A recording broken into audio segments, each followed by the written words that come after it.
আজকে আমরা আলোচনা করব ন্যারেশন নিয়ে। আমরা আলোচনা করব চ্যাপ্টার 23 ন্যারেশন বা স্পিচ, যেটা স্পিচ বা ন্যারেশন একই কথা। তো আমরা যদি কিছু নিয়ম দেখি যে ন্যারেশন, আমাদের ন্যারেশন হচ্ছে আপনার দুই ধরনের ন্যারেশন হচ্ছে, একটা হচ্ছে আপনার ডাইরেক্ট স্পিচ, একটা হচ্ছে আপনার ইনডাইরেক্ট, একটা হচ্ছে প্রত্যক্ষ আর একটা হচ্ছে পরোক্ষ। তো আমরা যদি খেয়াল করে দেখি ন্যারেশন নিয়ে আমরা নবম দশম শ্রেণীতে আমরা পড়াশোনা করেছি ন্যারেশন, এবং ইন্টারমিডিয়েটও ন্যারেশন ছিল। তো দেখা যায় ন্যারেশন আমরা বিভিন্ন জায়গায় পড়েছি। তো দেখা যায় যে ডাইরেক্ট ন্যারেশনের রিপোর্টিং ভার্ব, যদি আগে এখানে একটু খেয়াল করে দেখি যে বলছে যে ডাইরেক্ট ন্যারেশনের রিপোর্টিং ভার্ব যদি প্রেজেন্ট বা ফিউচার টেন্সের হয় তাহলে রিপোর্টেড স্পিচের টেন্সে কোনো পরিবর্তন হবে না। তো এর আগে আমরা বলে নিই যে এখানে একটা জিনিস খেয়াল করে দেখেন যে রানা উইল সে, এই যে এটাকে বলা হয় রিপোর্টিং ভার্ব, আর উদ্ধৃত ক্ষমার ভিতরে যে মানে বাক্যটা থাকে সেটাকে বলা হয় আপনার স্পিচ বলা হয়, রিপোর্টেড স্পিচ। ভালো করে খেয়াল করে দেখেন, অনেকে এই জিনিসটা মনে থাকে না যে আমরা বলতেছি কি যে এই যে হি সেইজ যে কথাটা বলছে এটাকে বলা হয় রিপোর্টিং ভার্ব বলা হয়। আর যে ওই যে উদ্ধৃত কমার ভিতরে ঊর্ধ্ব কমার ভিতরে যে সেন্টেন্সটা থাকে এটা বলা হয় রিপোর্টেড স্পিচ বলা হয়। তো বলতেছে যে রিপোর্টিং ভার্ব যেটা বলতেছি রিপোর্টিং ভার্ব কোনটা, যে ওই যে হি সেজ বলছে, রানা উইল সে, এটা যদি প্রেজেন্ট বা ফিউচারে থাকে তাহলে কিন্তু টেন্সের কোনো পরিবর্তন হবে না এইদিকে।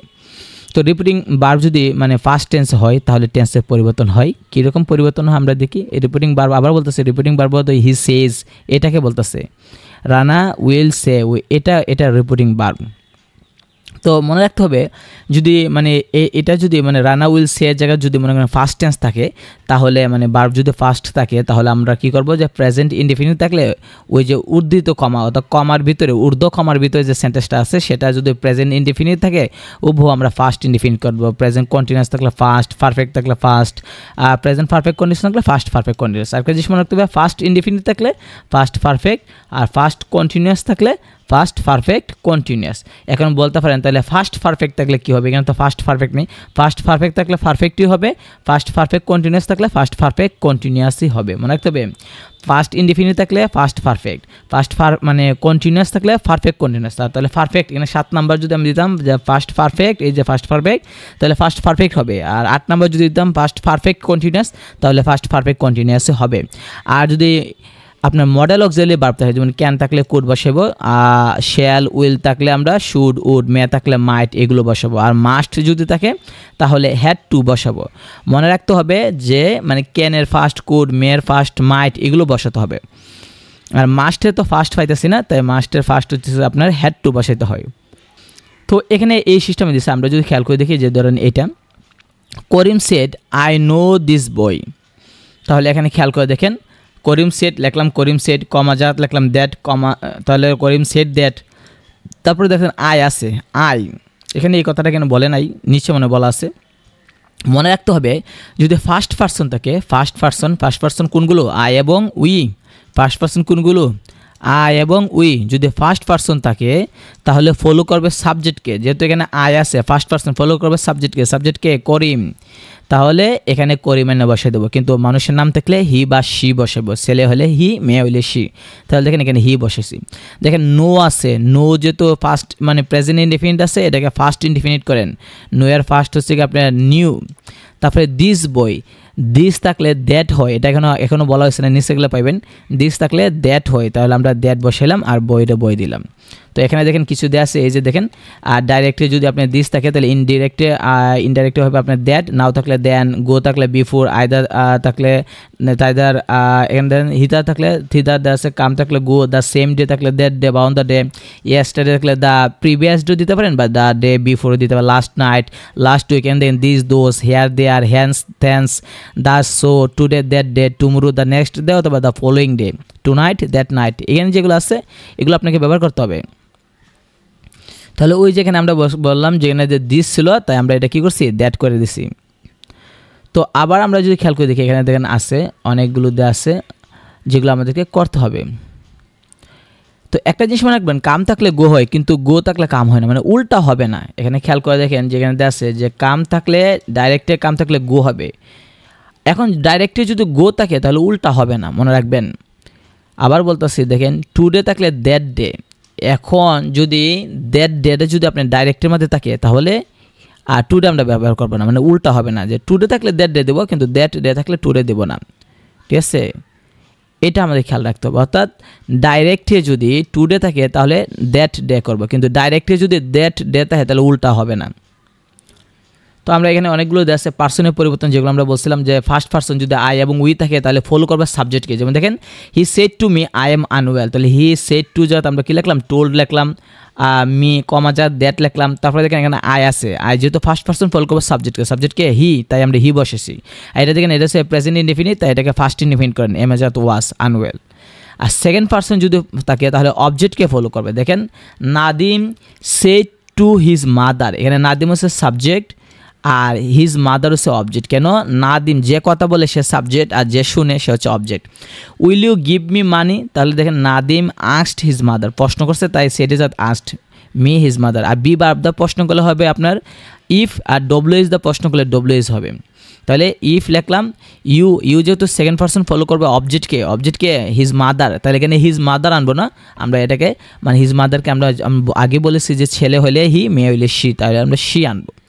আর উইল আছে, উইলের ফার্স্ট কি উড, ঠিক আছে। আর গিভ হিম, দেখেন হিম এখানে দেখেন গিভ মি আছে, মি হচ্ছে কি আপনার ফার্স্ট পার্সন, কীভাবে I me my, first person follow করবে সাবজেক্টকে নাদিম। তাহলে এখানে দেখেন মি কী হিসেবে আছে, এখানে মি কি সাবজেক্ট হিসেবে আছে না, মি এখানে অবজেক্ট হিসেবে আছে। তাহলে নাদিমরে অবজেক্ট বানেন, নাদিম হচ্ছে একটা ছেলে, হের অবজেক্ট হবে হিম, তাহলে হিম দিলাম। তারপর বাকিটা যেভাবে আছে এভাবে লিখে দিলাম। আর থার্ড পার্সন হলে কোনো পরিবর্তন হবে না, হি থাকলে হিই বসবে, ঠিক আছে। থার্ড পার্সন হলে পরিবর্তন হবে না। তো এখানে কিছু দেওয়া আছে, আরও অনেকগুলো আছে যেগুলো এগুলো জেনে তারপর আমাদেরকে মানে প্র্যাকটিস করতে হবে। যে উদাহরণগুলো যেগুলো আছে বিভিন্ন পরীক্ষা যে আসছে এগুলো আপনি অটোমেটিক পারবেন না, আগে তো সূত্রগুলো জানতে হবে, তারপর আপনি প্র্যাকটিস করলে পারতেন। তো দেখেন আরও সূত্র রয়েছে, যেমন অ্যাসার্টিভ সেন্টেন্সের ক্ষেত্রে সে বা টেল থাকলে হের জায়গায় আমরা কি দিব, এখানে বলতেছে যে রিপিটিং ভার্বে সে এর পরিবর্তে টেল বসে, তবে অবজেক্ট না থাকলে সে বহাল থাকে, ঠিক আছে, কমা উঠে গিয়ে দ্যাট বসে। তাহলে বলতেছে যে যদি এটা অ্যাসার্টিভ সেন্টেন্স হয়, অ্যাসার্টিভ সেন্টেন্স কীভাবে, যেমন দেখেন আই ক্যান ডু ইট, এটা কিন্তু অ্যাসার্টিভ সেন্টেন্স। এখন আপনাকে সেন্টেন্স শেখাতে হবে, সেন্টেন্স যে অধ্যায় আছে ওই অধ্যায় আপনি পরে তারপরে এখানে আসবেন। কারণ অ্যাসার্টিভ সেন্টেন্স মানে হচ্ছে গিয়ে আপনি যে অ্যাসার্টিভ সেন্টেন্স আছে, ইন্টারগেটিভ আছে, ইম্পারেটিভ আছে, এইগুলো আপনি শিখে তারপর আবার এখানে আসতে হবে, ঠিক আছে। তাহলে আমরা যদি শর্টকাট বলি যে অ্যাসার্টিভ সেন্টেন্স কাকে বলে, যে সেন্টেন্স নর্মাল যত সেন্টেন্স আছে, কীভাবে নর্মাল, সাবজেক্ট ভার্ব বাকি অংশ, তাকে বলে অ্যাসার্টিভ সেন্টেন্স। যে সেন্টেন্স দ্বারা কোনো বিবৃতি বোঝায়, কোনো বর্ণনা বোঝায়, তাকে বলে অ্যাসার্টিভ সেন্টেন্স। অ্যাসার্টিভ সেন্টেন্সের স্ট্রাকচার কীরকম, সূত্র কি, সাবজেক্ট ভার্ব বাকি অংশ, ভার্ব যে কোনো ভার্ব হোক, বি ভার্ব মূল ভার্ব যে কোনো ভার্ব হোক।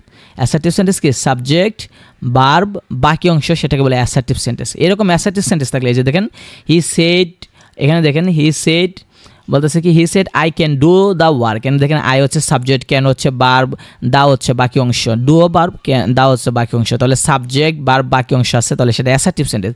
এই অ্যাসার্টিভ সেন্টেন্সে যদি সে থাকে মানে সেট থাকে তাহলে আমরা টোল দেব। দেখেন বলছে সে, আর ফার্স্ট থাকলে তো সেট, তাহলে সেট থাকলে টেল আছে, টোল দেব, ঠিক আছে। আর যদি অবজেক্ট না থাকে, যে বলতেছে যে যেমন আমরা বললাম একটা সেন্টেন্স খেয়াল করে, যেমন Farida said to her mother, তাহলে এখানে ফরিদ হচ্ছে সাবজেক্ট আর হার মাদার হচ্ছে অবজেক্ট, তাহলে সেড থাকলে আমরা টোল দেব। আর যদি দেখেন এখানে বলছে হি সেড, সেডের পরে কিন্তু কে শুনতেছে কথাটা বলে নাই, এক্ষেত্রে যেহেতু অবজেক্ট নাই সেক্ষেত্রে সেড থাকলে সেডই লিখবো। এখানে সে বলছে, এরা কিন্তু প্রেজেন্টে দিতেছে, কিন্তু আমরা তো দেবো ফার্স্টে। দেখেন এখানে সেড আছে, ফার্স্ট থাকলে সেড, সে থাকলে টেল, আর সেড থাকলে টোল্ড, এভাবে। আর কমা জায়গাতে আমরা দ্যাট দিব। একইভাবে দেখেন ইন্টারোগেটিভ সেন্টেন্স খেয়াল করেন, ইন্টারোগেটিভ সেন্টেন্সে আমরা এই যে সেডের জায়গাতে আমরা আস্কড দেব, সেডের জায়গাতে আস্কড, এই যে দেখেন আস্ক অথবা ইনকোয়ারি অফ, যখন একটা দিলে এখানে কিন্তু এরা ফার্স্ট দেয় না, কিন্তু আমরা ফার্স্ট দেবো। কেন দেবো, ওই যে বললাম না এখানে ধরেন সেড আছে ফার্স্ট হিসেবে, তাহলে তা আজকে ফার্স্ট দেবে, এনকোয়ার্ড অফ দিতে হবে। আর বি ভার্বটা যদি প্রশ্ন করে তাহলে ইফ দিব অথবা ওয়েদার দেব কমা জায়গাত। আর ডব্লিউ ইজ দ্য প্রশ্ন করলে যেটা আছে এটাই, যেমন দেখেন he said to me do you know me, তাহলে এই সেডে যা দেবো আমরা আস্কড, আর এই যে কমা জায়গা দেবো ইফ। কেন ইফ দিব, ওই যে বি ভার্ব দ্য প্রশ্ন করলে ইফ অথবা ওয়েদার যে কোনো একটা। তারপরে দেখেন সাবজেক্ট দেন, সাবজেক্ট হচ্ছে ইউ হলে ফলো করবে কাকে, অবজেক্টকে।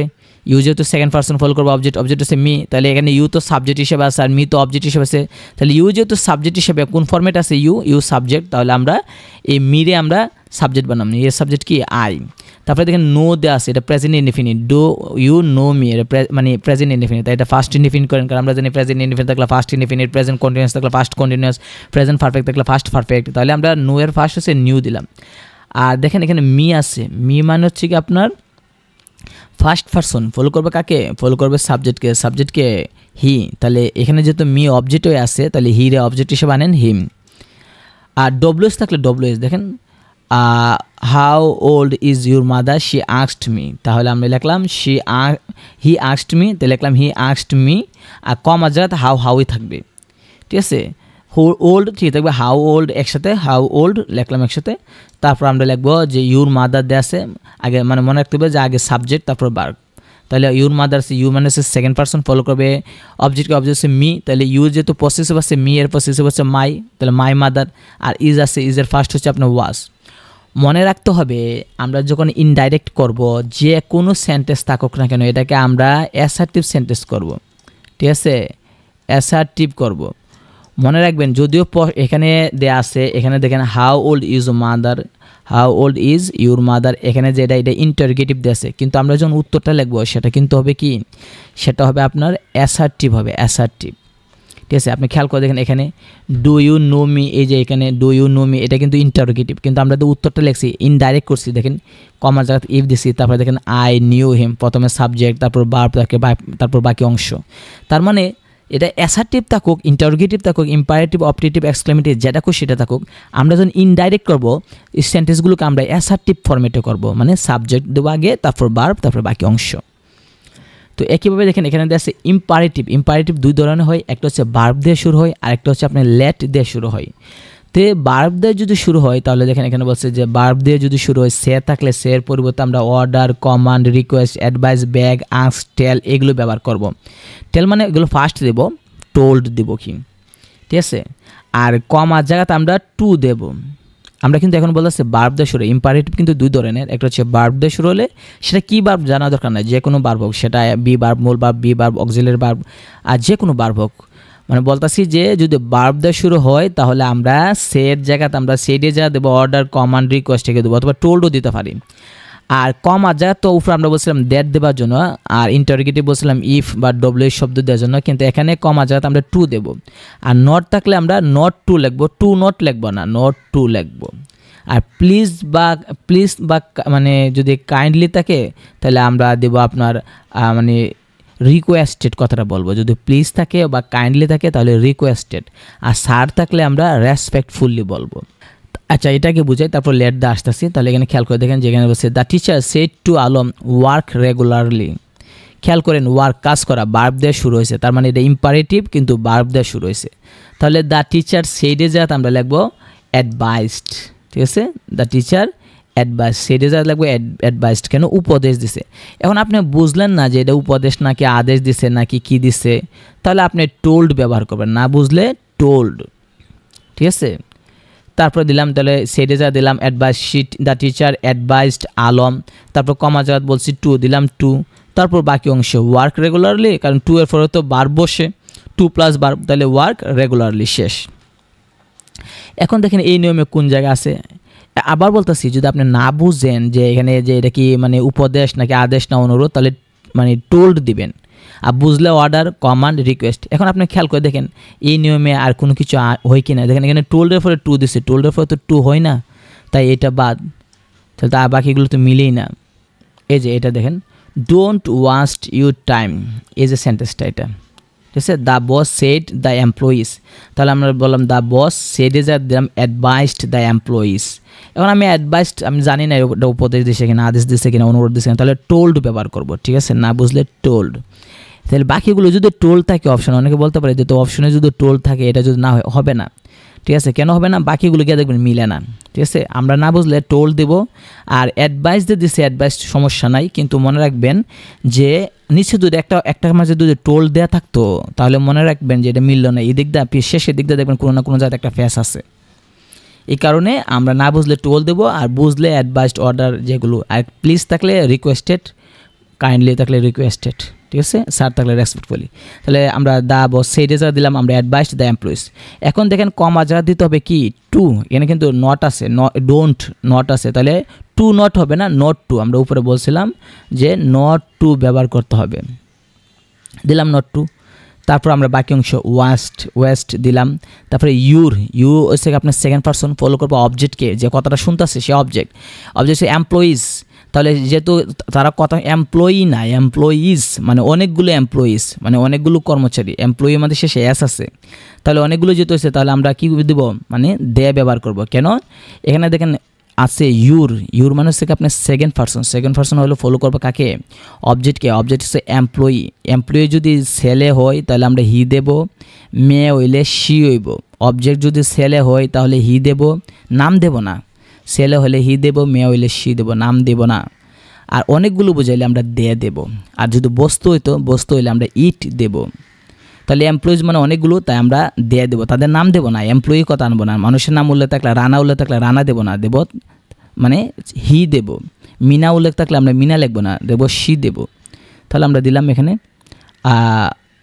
দেখেন যে ইউর জায়গা দিলাম আমরা কি দেয়ার। কেন দেয়ার দিলাম, কারণ ওই যে বললাম যে এখানে ইউর কিন্তু পসেসিভ আছে, তাহলে এমপ্লয়ি যেহেতু অনেকগুলো তাহলে দেয়ার অবজেক্ট কি দেম, আর পসেসিভ কি দেয়ার। যেহেতু এখানে ইউর পসেসিভ আসছে তাই আমরা দেবো। ইউর যদি এখানে সাবজেক্ট থাকতো সাবজেক্ট দিতাম দে, এখানে যদি অবজেক্ট থাকতো তাহলে আমরা অবজেক্ট দ্যাম দিতাম। যেহেতু এখানে পসেসিভ তাই আমরা এখানে পসেসিভ দেয়ার, আর বাকি অংশ যেমন আছে এমনি লিখে ফেলবো। এবার আসেন লেট দ্বারা শুরু হলে সের জায়গাত আমরা দেবো প্রপোজড অথবা সাজেস্টেড। মনে রাখবেন আমরা কিন্তু ফার্স্ট দিতে হবে, এগুলো কিন্তু প্রেজেন্টে থাকে না। তাহলে প্রপোজড ইডি লাগাবো, সাজেস্টেড ইডি লাগাইবো। তাহলে মানে সেইডের জায়গায় দেবো আমরা প্রপোজড অথবা সাজেস্টেড, যে কোনো একটা। আর মনে রাখতে হবে সাবজেক্টের পরে আমাদেরকে শুড দিতে হবে, বাধ্যতামূলক। সাবজেক্টের পরে শুড দিব, ঠিক আছে। আরেকটা বলছে যে প্রস্তাব না বোঝালে তাহলে লেটের পরিবর্তে মাইট বি অ্যালাউড টু এটাও ব্যবহার করতে পারি। অর্থাৎ এখানে প্রস্তাব বুঝালে আমরা শুড ব্যবহার করি কি, আর প্রস্তাব যদি না বুঝি তাহলে আমরা কী দেবো, মাইট অথবা মাইট বি অ্যালাউড এই কথাটাও আমরা দিতে পারি। তো বেশিরভাগ ক্ষেত্রে শুডই ব্যবহার করা হয়। এখন আসেন আমরা যদি খেয়াল করি, এই যে দেখেন এখানে দেখছে my friend said to me let's leave the place. তাহলে লেট দ্বারা শুরু হয়েছে, তাহলে লেট দ্বারা শুরু হলে সেডের জায়গা কী দেবো, সেডের জায়গা দেবো আমরা প্রপোজড অথবা সাজেস্টেড। তাহলে দেখেন আমরা যদি খেয়াল করে দেখি, এই যে মাই ফ্রেন্ড প্রপোজড দিয়ে দিলাম, ঠিক আছে। আর টু মি, ঠিক আছে, কমা জায়গা দ্যাট দিতে হবে। কমা জায়গা কী আসবে, দ্যাট। ওই যে লেখা আছে এখানে উপরে দেখেন, পড়লেও পাবেন যে কমা জায়গা দ্যাট দিলাম, কমা জায়গা দ্যাট, এই যে দ্যাট। তারপর আমরা দেব সাবজেক্ট, দেখুন এখানে লেট কমা আস মানে হচ্ছে উই, তাহলে দিলাম আমরা উই। তারপর আমরা বলছিলাম সাবজেক্টের পর আমরা কী দেবো, একটা শুড দেবো, শুড। দেখেন শুড লেখা একটা আসলো, শুড দিলাম শুড। বাকি অংশ দেখে লিখে ফেলেন, লিভ দিলাম লিভ, দ্য প্লেস দিয়ে দিলাম। এভাবে করতে হবে। তো এখানে অনেকগুলো দেওয়া আছে যেগুলো এই নিয়মে। এবার আসেন অপারেটিভ সূত্র, মানে অপারেটিভ সেন্টেন্স কাকে বলে, যে মানে যে সেন্টেন্সটা ইচ্ছা বা প্রার্থনা বোঝায় অপারেটিভ। এখন আমরা তো বাংলা বুঝলে হবে না, ইংরেজিতে বলে অপারেটিভ সেন্টেন্স হচ্ছে প্রথমে দেখবেন মে থাকবে, may God bless you, may Allah bless you, may you live long, এরকম। এখন আবার প্রথমে সকল মেয়েদিকে আপনি মনে করেন না যে অপারেটিভ। মে দ্বারা আমি ইন্টারোগেটিভও করতে পারি, যে may I come in sir, আমি কি আসতে পারি স্যার। তাহলে মনে রাখতে হবে may I come in sir, এটা কিন্তু শেষে প্রশ্ন আছে। প্রশ্ন থাকলে মনে রাখবেন যে এখানে কি আছে, এটা ইন্টারোগেটিভ। আর এখানে মে গড ব্লেস ইউ শেষে কিন্তু প্রশ্নবোধক নাই, তার মানে এটা কিন্তু অপারেটিভ। আবারও বলতেছি যে অনেকে সামনে প্রথমে মে দেখে মনে করতে পারেন যে এটা অপারেটিভ, আসলে না। মে দ্বারা তো আমি প্রশ্ন করতে পারি, may I come in sir, ঠিক আছে। যদি প্রশ্ন করি শেষে প্রশ্নবোধক থাকবে তাহলে বুঝবেন ইন্টারোগেটিভ, আর প্রশ্নবোধক না থাকলে তো এটা অপারেটিভ। তো করার নিয়ম হচ্ছে আপনার সেইডের জায়গাতে আপনি উইশড বা ফ্রেড, উইশ মানে ইচ্ছা, উইশড অথবা ফ্রে না কিন্তু ইডি লাগাবেন, উইশের সাথে ইডি লাগাবেন, কারণ এগুলো ফার্স্টে থাকবে। তাহলে উইশড অথবা ফ্রেড থাকবে, কমা জায়গা দেয়ার দিব, আর সাবজেক্টের পর মাইট দেবো। মাইট এমনি বসবে, আমরা দেওয়া লাগবে না। শুধু এতটুকু মনে রাখেন যে সের পরিবর্তে আমরা উইশড বা ফ্রেড দেবো, কমা জায়গা দেয়ার দেবো। আর সাবজেক্টের পরে মাইট তো এখানে থাকবে, তো আমরা মাইট এমনি দেবো। তো এটা না জানলেও চলবে। তাহলে আসেন আমরা দেখি, যেমন teacher said to me may God bless you. তাহলে এই সেডের জায়গাতে আমরা দেবো, প্রথমে যেহেতু মে আছে আর বুঝলাম এটা প্রশ্নবোধক না, তাহলে এটা অপারেটিভ। তাহলে আমরা কি দেবো, এটা ফ্রেড বা উইশড দেবো। দেখেন ফ্রেড দেওয়া আছে, দিলাম ফ্রেড। তারপরে কমা জায়গা আমরা কি দেবো, দ্যাট দিলাম দ্যাট। তারপরে দেখেন প্রথমে আমরা সাবজেক্ট দেব। সবসময় আমরা বলছিলাম যে ন্যারেশনের ক্ষেত্রে যে কোনো সেন্টেন্স থাকুক না কেন, সেটা প্রশ্নবোধক হোক, ইন্টারোগেটিভ হোক, ইম্পারেটিভ হোক, এক্সক্লেমেটরি হোক, আমরা উত্তরটা লিখবো আমরা সিম্পল সেন্টেন্স, মানে কি নর্মালভাবে, মানে কি সাবজেক্ট বা বাকি অংশ এইভাবে অ্যাসার্টিভ ফরম্যাটে লিখবো। তাহলে দেখেন প্রথমে সাবজেক্ট আনবো গড, দিলাম গড, আর এখানে দেখেন মে ছিল, মেয়ের ফার্স্ট কি মাইট, তারপর বাকি অংশ দেখে লিখে ফেলবেন। ব্লেস আছে, ব্লেস দেবেন, আর ইউ যেহেতু সেকেন্ড পারসন ফলো করবো অবজেক্টকে, অবজেক্ট কিন্তু আমি, তাহলে তাহলে মি এর অবজেক্ট তো মি হবে, মি আইনে বসে দেব। আবার বলতেছে মনে রাখবেন যে সেড ইজ উইস্ট বা ফ্রেড কমাজার দ্যাট, আর সাবজেক্টের পরে মাইট তো এমনি হবে। আমি বললাম তো কিন্তু মেয়ে তো দিয়ে থাকবে, যে কোনো প্রশ্নের মধ্যে মেয়ে থাকবে, তো মেয়ের ফার্স্ট তো মাইটই করতে হবে, কারণ আমরা জানি নারেশনে ক্যান থাকলে কোড লিখতে হয়, প্রেজেন্টে থাকলে ফার্স্টে লিখতে হয়। তো এখানে দেখছে গুড মর্নিং ইভিনিং থাকলে উইশ, আর গুড বাই গুড নাইট থাকলে বেড লিখতে হয়। বেডের ফার্স্ট কিন্তু বেড, এই বেড লিখবেন। আমি আবার বলতেছি কিন্তু এখানে সবগুলো ফার্স্ট, তা আপনি প্রেজেন্টে লিখবেন না। গুড মর্নিং বা ইভিনিং বলে উইশড, আর গুড বাই গুড নাইট মানে বিদায় বললে বেড। যেমন দেখেন he said good morning mister Kamal, তাহলে আমরা এখানে দেখেন he wished mister Kamal good morning, সেডে যাত কী বসছে উইশড। আর যদি এখানে গুড বাই বলতাম তাহলে আমরা বেড লিখতাম। এবার দেখেন এক্সক্লেমেটরি সেন্টেন্সে সেডের পরিবর্তে আমরা লিখবো এক্সক্লেম। আবার বলতেছি এক্সক্লেম কিন্তু ইডি হবে, কারণ আমরা বলতেছি এটা প্রেজেন্টে থাকবে না, সে থাকবে না, থাকবে সেড। ফার্স্টে থাকলে এবার এদিক দিয়ে ফার্স্ট দিতে হবে। তাহলে আমরা লিখবো এক্সক্লেমড, ইডি লাগাবো, with joy, exclaimed with delight, exclaimed with wonder, অথবা ক্রাই আউট ইন এনজয়, অথবা এক্সক্লেমড উইথ সোরো, অথবা এক্সক্লেমড উইথ গ্রিফ। যে কোনো একটা সহজ কথা আমরা এক কথা যদি উত্তর দিই, তাহলে যদি আনন্দ বোঝায় তাহলে লিখবো এক্সক্লেমড উইথ জয়, যদি দুঃখ বোঝায় তাহলে লিখবো এক্সক্লেমড উইথ সোরো অথবা গ্রিফ। ঠিক আছে, আমরা যদি নিচে দিকে যাই, যেমন হি সেড টু মি, কমা জায়গাত কিন্তু দ্যাট বসবে, দেখেন he shed to me what a cold day. ঠিক আছে, হোয়াট এ কোল্ড ডে। এখন দেখেন এখানে যেটা ই সেড টু মি, এখানে যেহেতু আশ্চর্যবোধক আছে, সেডে যাতে আমরা কী লিখবো এক্সক্লেমড লিখবো। দেখেন এখন যদি না বুঝেন যে এটা কি আনন্দ না দুঃখ, তাহলে শুধু এক্সক্লেমড, আর আনন্দ বুঝলে এক্সক্লেমড উইথ জয়, দুঃখ বুঝলে সরু অথবা গ্রিফ, না বুঝলে শুধু এক্সক্লেমড। তারপর দ্যাট দিলাম, কমাচা দ্যাট। তারপর আমরা নর্মাল সেন্টেন্স বলছি, তো যে সাবজেক্ট বার বাকি হিসেবে নর্মাল সেন্টেন্স। এখানে দেখেন সাবজেক্টও নেই, বারবো নাই।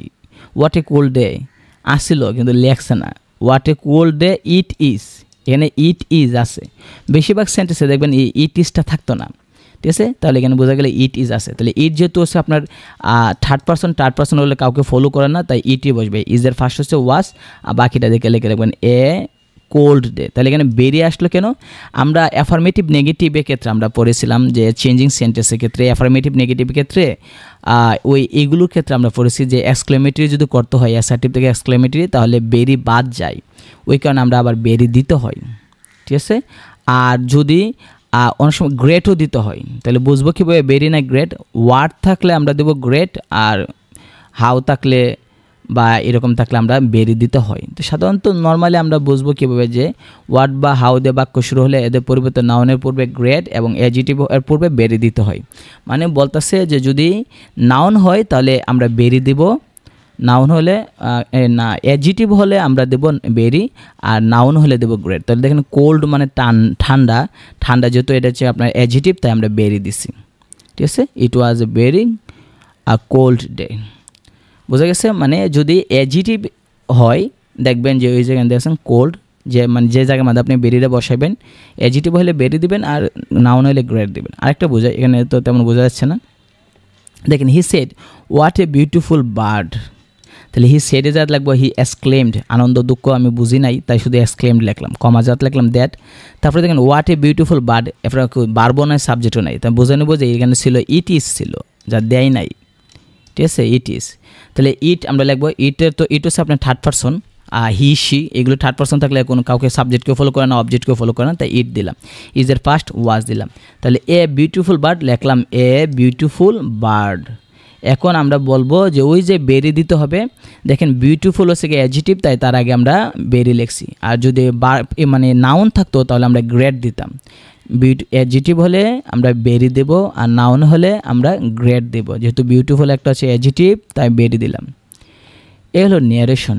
ঠিক আছে, এখানে যেগুলো এখানে আর কিছু আছে দেখেন, ভোকেটিভ কেস এর নেরেশনের কাউকে সম্বন্ধ করলে তাকে সম্ভব হলে অবজেক্টে নিয়ে আসা, তাকে বাদ দেওয়া অথবা অ্যাড্রেসিং দিয়ে শুরু করা, অর্থাৎ কাউকে যদি ডাক দেওয়া হয় তাহলে অ্যাড্রেসিং লিখতে হয়। ঠিক আছে, এই সম্পর্কে নাই তেমন কারণ আসে না, তাই লেখা নেই।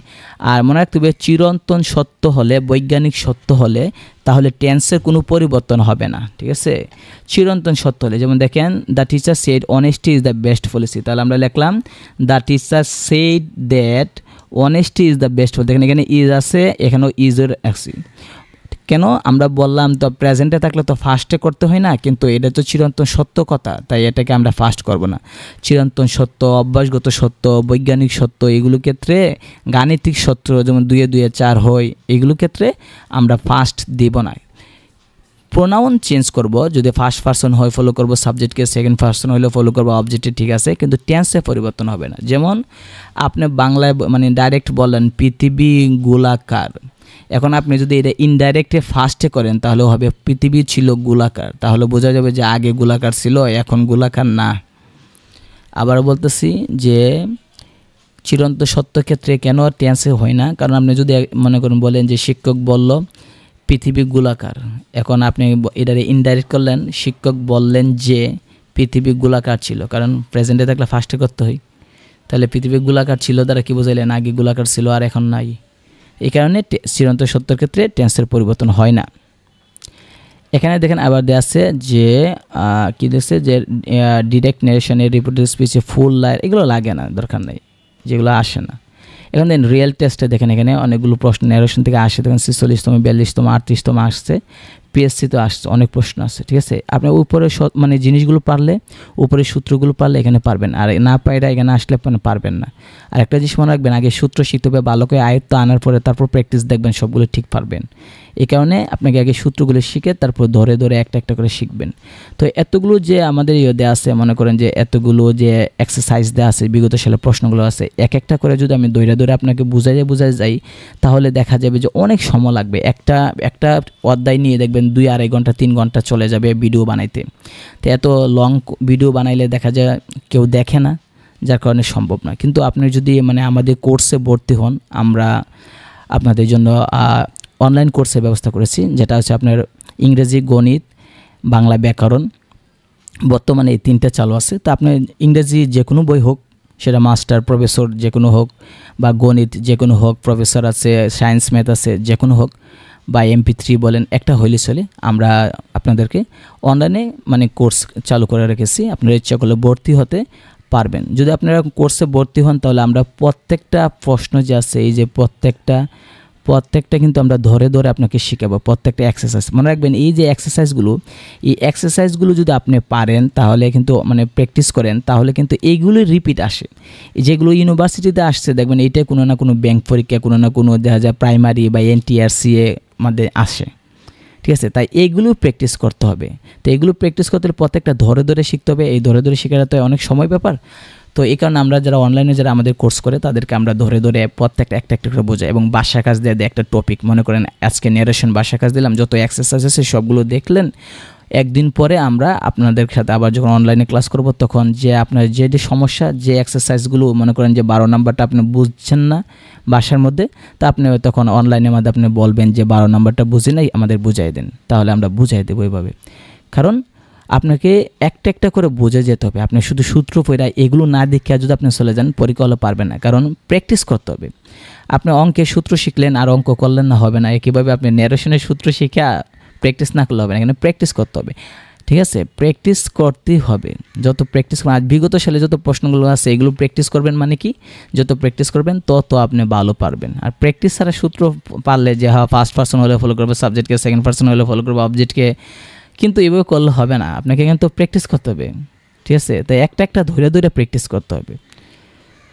তো আমরা দেখেন এখানে অসংখ্য দেওয়া আছে, ইউনিভার্সিটির ক্ষেত্রে দেওয়া আছে যেগুলো আসে, এখান থেকে নেরেশন থেকে অনেক প্রশ্ন আসে। ঠিক আছে, কখন কোন পরীক্ষা আসে সেটা বলা যায় না। দেখা যায় যে একটা পরীক্ষার মাঝে দেখা যায় কথার কথা যে প্রাইমারিতে কখনোই দেখা যায় নেরেশন আসে না। এখন দেখা গেল যে আপনি শিখলেন না, তো এখন আপনাকে শুধু প্রাইমারি দিবেন, আপনি NTRC দিবেন, শিক্ষক নিবন্ধনের ক্ষেত্রে দেখবেন যে আসছে।